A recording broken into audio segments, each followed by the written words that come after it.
કોઈ પણ કામ કરવા માટે તાલીમ લેવી પડે અને પછી કામ થાય. પણ આ દુનિયાનું સૌથી અઘરામાં અઘરું જો કોઈ કામ હોય, સૌથી અઘરામાં અઘરી કોઈ ભૂમિકા હોય તો એ મા બાપની ભૂમિકા છે, મા બાપનું કામ છે. અને મારે દુઃખ સાથે કહેવું છે કે આ દુનિયામાં મા બાપ બનવા માટેની કોઈ તાલીમ છે જ નહીં અને કોઈ તાલીમ લેતુંય નથી. મા બાપ બનવાની તાલીમ જ નહીં. શારીરિક રીતે બાળકને જન્મ આપ્યો અને મા બાપ બની ગયા, પણ મનોવૈજ્ઞાનિક રીતે મા તરીકે કે બાપ તરીકે મારી શું ફરજ છે ખબર જ નથી. એક યાદ રાખજો, બાળકનો જન્મ થાય એની સાથે તમારો પણ નવો જન્મ થાય છે, મા બાપ તરીકેનો જન્મ. આપણા શાસ્ત્રો પણ કહે છે કે બાળકના જન્મ સાથે એક મા બાપનો જન્મ થાય છે. એક શાળાની અંદર એક બાળક હતું અને એ બાળકને શિક્ષકે પ્રશ્ન પૂછ્યો, બેટા તારી ઉંમર કેટલી? પેલો છોકરો કે સાહેબ મારી ઉંમર 8 વર્ષની. પછી વાત કરતા કરતા સાહેબે પૂછ્યું, બેટા તારા પપ્પાની ઉંમર કેટલી? છોકરો કે સાહેબ મારા પપ્પાની ઉંમર 8 વર્ષ. સાહેબ કે બેટા તારી નહીં, તારા પપ્પાની ઉંમર પૂછી, પપ્પાની ઉંમર બોલ. છોકરો કે સાહેબ મારા પપ્પાની ઉંમર 8 વર્ષ. સાહેબ કે આ પપ્પાની ઉંમર 8 વર્ષ કેવી રીતે હોઈ શકે? સાહેબે બીજો પ્રશ્ન પૂછ્યો, બેટા પપ્પાને હમણાં પડતા મૂક, તારી મમ્મીની ઉંમર કેટલી? એ કે. છોકરો કે સાહેબ મારી મમ્મીની ઉંમર 8 વર્ષ. સાહેબ કે દોસ્ત જરા વિચાર તો ખરો, તારી ઉંમર 8 વર્ષ બરોબર છે, પણ મમ્મી અને પપ્પાની ઉંમર 8 વર્ષ કેવી રીતે હોઈ શકે? અને એ વખતે પેલો છોકરો જવાબ આપે છે કે સાહેબ મારા મમ્મી પપ્પાનો હું એકનો એક દીકરો છું.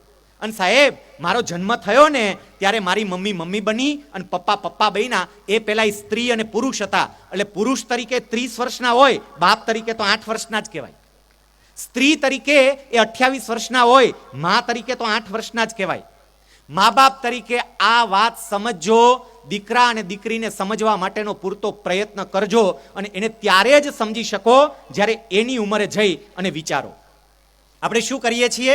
મારી ઉંમર 40 વર્ષની હોય, મારી ઘરે 13 વર્ષનો દીકરો હોય, તો હું શું કરું? મારા દીકરા માટે મારે કોઈ પણ નિર્ણય લેવો હોય તો મારે 13 વર્ષના બની જવું પડે અને પછી નિર્ણય લેવાય તો એ નિર્ણય યોગ્ય આવે. અધિકારી તરીકે કોઈ નિર્ણય લેવો હોય તો 40 વર્ષની વ્યક્તિ તરીકે લેવાનો. પાડોશી તરીકે કોઈ નિર્ણય લેવો હોય 40 વર્ષની વ્યક્તિ તરીકે લેવાનો. કુટુંબમાં કોઈ નિર્ણય લેવો હોય 40 વર્ષની વ્યક્તિ તરીકે લેવાનો. પણ બાપ તરીકે નિર્ણય લેવો હોય તો 13 વર્ષનું બનવું પડે, તો જ બાળકને સમજી શકો.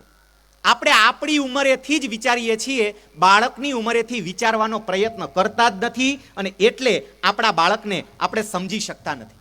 બાળક તોફાન કરે બરોબર છે, કરે. કેટલાય વાલીઓ ફરિયાદ કરતા હોય, સાહેબ દુનિયા બગડી ગઈ, સાહેબ બધા બગડી ગયા, સાહેબ અમારી વખતે તો આવું હતું, અત્યારે સાહેબ બધુંય બગડી ગયું. અહીંયા જેટલા વાલીઓ છે ને, મારે તમને 3-4 પ્રશ્નો પૂછવા છે અને સેજ ઊંચા અવાજે તમામ વાલીઓ મારા પ્રશ્નોના જવાબ આપજો. સેજ ઊંચા અવાજે હા કે નામાં જ જવાબ આપવાના છે અને પ્રશ્નો સહેલા છે, તમને બધાને આવડે એવા છે, એટલે હા કે નામાં સેજ ઊંચા અવાજે જવાબ આપજો. તમામ વાલીઓ, તમે નાના હતા ત્યારે મોબાઈલ હતો, હા કે ના? તમે નાના હતા ત્યારે ઇન્ટરનેટ હતું, હા કે ના? તમે નાના હતા ત્યારે ટીવીમાં અત્યારે જેટલી ચેનલ આવે છે એટલી ચેનલ આવતી, હા કે ના? તમે નાના હતા ત્યારે અત્યારે જે પ્રકારની ફિલ્મો આવે છે એવી ફિલ્મો આવતી, હા કે ના? તો તમે નાના હતા ત્યારે બગડવાનો કોઈ ચાન્સ હતો જ નહીં. એમાં હારા રહ્યા તે શું મોટી મોથ મારી દીધી? બગડવાનો ચાન્સ જ નહોતો કોઈ.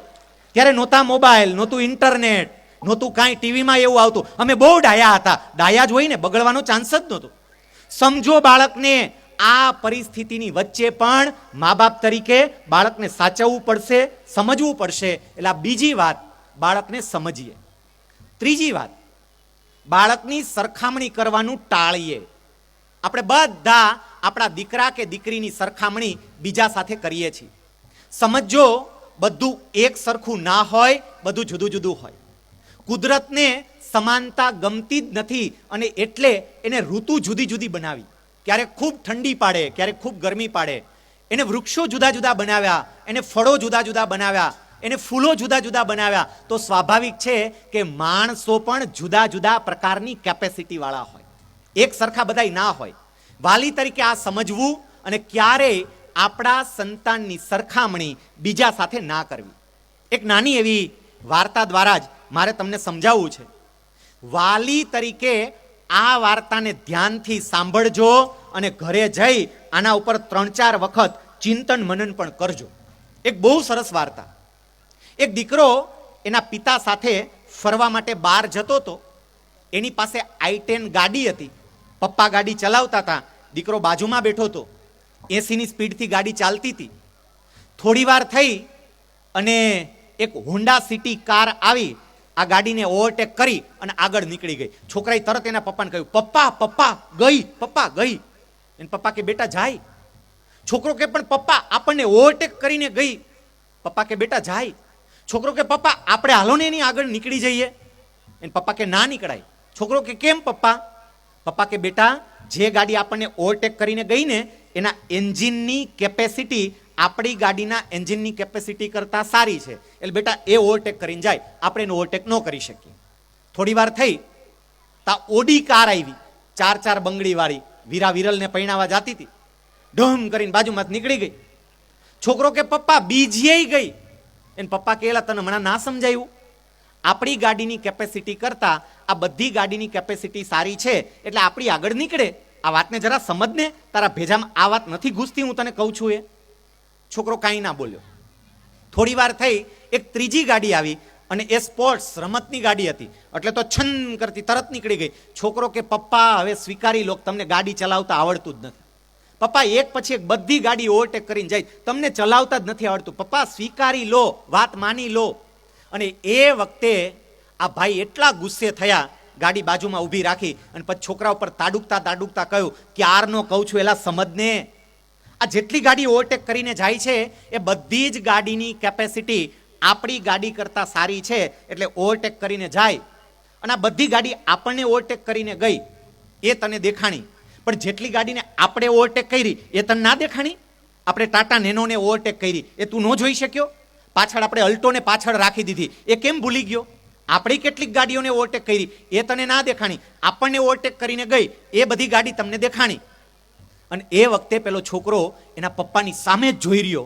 પછી સેજ સ્મિત આપ્યું, સ્માઇલ આપ્યું, હસ્યો અને પછી એના પપ્પાને કે પપ્પા તમે કેટલા સમજુ છો, પપ્પા પપ્પા તમે કેટલા હોશિયાર છો, પપ્પા તમે આ બધુંય જાણો છો, તો જરાક પપ્પા એ સમજો ને કે મારા કરતાં વધારે ટકા લાવનારા હારે જ શું કામ સરખામણી કરો છો? મારા કરતાં ઓછા ટકા લાવનારાય છે. કોક દીક એની હારે સરખામણી કરી જુઓ. બાળકની સરખામણી વધારે ટકા લાવનારા સાથે નહીં, ઓછા ટકા લાવનારા સાથે કરી અને વધારે ટકા લાવનારને પ્રેરણાત્મક વ્યક્તિ તરીકે બતાવજો તો એ ત્યાં પહોંચશે. સરખામણી કરવાનું ટાળીએ. આપણે બહુ સરખામણી કરીએ છીએ અને એને કારણે દીકરા કે દીકરીને હતોત્સાહિત કરવાનું કામ કરી બેસીએ છીએ. યાદ રાખજો વાલીઓ, તમારા દીકરા અને દીકરીની પ્રગતિ ઈચ્છતા હોય તો એને હતોત્સાહિત કરવાનું, એને ઉતારી પાડવાનું બંધ કરજો. જાહેરમાં કેટલાક તો ઉતારી પાડતા હોય, ઘરમાં બીજા મહેમાન બેઠા હોય ને એની હાજરીમાં કે લ્યો અમારો નમૂનો આવ્યો, ખર્ચો કર્યો 20,000નો, પણ કાંઈ અમને દીધું નહીં, આટલા ટકા લાવ્યો. જાહેરમાં નહીં ઉતારી પાડો. આ બધું જ કરવા માટે સક્ષમ છે, પણ એને તમારા પ્રોત્સાહનની જરૂર છે, સરખામણીની નહીં. એક બાબત ખાસ યાદ રાખજો, હું એક તમને સાવ સામાન્ય સૂત્ર આપું છું. જો આ સૂત્રને ચરિતાર્થ કરી શકો ને તો પણ વાલીઓ તરીકે તમે ઘણું કામ કરી શકશો. સૂત્ર ખાલી એટલું જ છે, તમારા સંતાનોને તમારી ટીકાની નહીં, તમારા ટેકાની જરૂર છે. એને ટીકા નથી જોતી, ટેકો જોઈએ. ટેકો આપો, ટીકા નહીં. ટીકા બહુ કરી. મહાભારતનું યુદ્ધ થયું ને એમાં બે પક્ષો હતા, પાંડવ અને કૌરવ, અને બંને પક્ષમાં કૌરવ પક્ષ તમામ રીતે ચડિયાતો હતો. મહાભારતના યુદ્ધમાં 18 અક્ષૌહિણી સેના લડી, તો 18 અક્ષૌહિણી સેનામાં પાંડવો પાસે તો 7 અક્ષૌહિણી હતી, કૌરવો પાસે 11 અક્ષૌહિણી હતી. એટલે પાંડવો કરતાં કૌરવોનું સૈન્ય બળ 50% વધારે હતું. પાંડવો પાસે નવા નવા યોદ્ધા, કૌરવો પાસે અનુભવી યોદ્ધા, કૃપાચાર્ય, દ્રોણાચાર્ય, ભીષ્મ પિતામહ. પાંડવો બિચારા વનમાંથી ભટકતા આવેલા ભિખારી અને કૌરવો રાજ સત્તા પર રહેલા સંપત્તિવાન માણસો. બધી રીતે પાંડવો કરતા કૌરવો ચડિયાતા હતા, પણ 18 દિવસના યુદ્ધ પછી પાંડવો જીત્યા અને કૌરવો હાર્યા. કેમ? એની પાછળના બે કારણ. પાંડવોની સેનામાં રહેલા ભગવાન શ્રી કૃષ્ણ અને કૌરવોની સેનામાં રહેલા મામા શલ્ય, બંનેની ભૂમિકા જોજો. મામા શલ્ય કયું કામ કરતા? કૌરવ સેનાને હતોત્સાહિત કરવાનું કામ કરે. સાંજે જ્યારે બધા મળે અને આવતીકાલની યુદ્ધની વ્યૂહ રચના કરવા માટે બેસે ત્યારે મામા શલ્ય ઊભા થાય અને પોચી ઢીલી ઢીલી નબળી નબળી વાતો કરી બધાનું મનોબળ તોડી નાખે. અને બીજી તરફ ભગવાન કૃષ્ણ હતા કે જેનું મનોબળ તૂટી ગયું છે એવા અર્જુનને વાત કરી કરીને યુદ્ધ લડવા માટે તૈયાર કરે. મા બાપ તરીકે તમે મામા શલ્યની ભૂમિકામાં છો કે કૃષ્ણની ભૂમિકામાં છો એ તમારી જાતને પ્રશ્ન પૂછજો. અને હું ગેરંટી સાથે કહું, મોટા ભાગના મા બાપ અજાણતા મામા શલ્યનું જ કામ કરી અને દીકરાને દીકરીને ઉતારી પાડવાનું કે એને નબળા બતાવવાનું કામ કરે છે. આવું નહીં કરતા, સરખામણી નહીં કરતા.